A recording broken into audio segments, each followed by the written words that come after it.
não tenho dúvida. Quem chefia a polícia, os políticos, são mais bandidos e perigosos do que a polícia que matou os bandidos. Porque se o Brasil fosse um país sério, não teria tanta morte. Leis rigorosas seriam mais efetivas do que usar armas.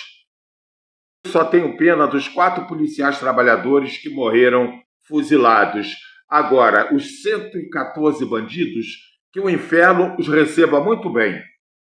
Por que algumas pessoas estão comemorando essa desastrosa operação policial no Rio de Janeiro, que terminou com a morte de 64 pessoas? A polícia entrou nos complexos do Alemão e da Penha para cumprir 100 mandados de prisão, não para cometer 60 execuções. Os 60 mortos pelo governo do Rio hoje, não tem como a gente colocá-los todos na vala comum do crime. É até fácil justificar, né, para algumas pessoas, mas são 60 criminosos mesmo? E que crimes eles cometeram? Se cometeram esses crimes, foram julgados, condenados pela justiça? E ainda que fossem julgados e condenados, onde é que está escrito na lei brasileira que o Estado tem o direito de matar pessoas? Os que defendem a execução sumária de seres humanos, obviamente, comemoraram. Para eles, pouco importa quem eram os mortos, se culpados ou inocentes. Pouco importa se entre eles havia um estudante voltando da escola,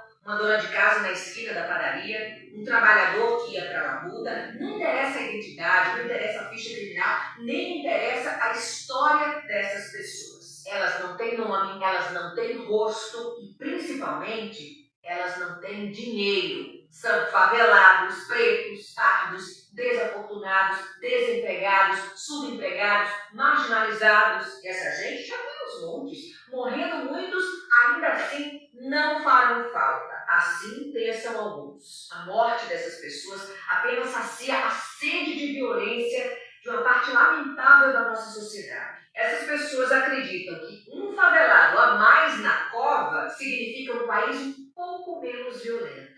Mas deixa eu te dizer uma coisa, os traficantes dos morros são peixe pequeno.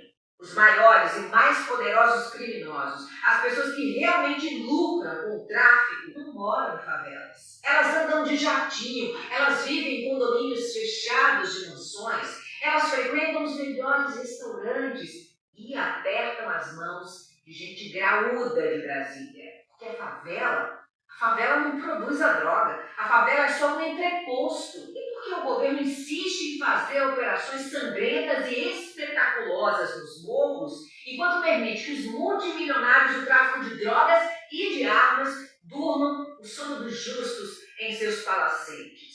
Por que nós não vemos operações contra traficantes nos condomínios fechados? E quando acontece de ter uma operação policial num condomínio de luxo, não há sequer uma vítima, porque com os grandes ninguém mexe. Aí, para fazer de conta que está cuidando da segurança pública, o governo do Rio pipoca os pretos no morro. Afinal de contas, cadáver de pobre dá volta. A polícia é outra vítima. O policial aprende a odiar a favela de onde veio e não o sistema que aprisiona ele e o traficante na mesma pobreza. O policial é o bucha de canhão, é o cidadão transformado em carrasco matador pelo governo que não tem peito para encarar a criminalidade de frente. No fim das contas, o gatilho quem puxa é o policial, porque ele é mandado para enfrentar a morte todos os dias. Ele é quem suja as mãos de sangue, mas a culpa da chacina é muito mais de quem manda matar. Eu sou Raquel Sherazade. Você pode até discordar do que eu falei, mas essa é a minha opinião.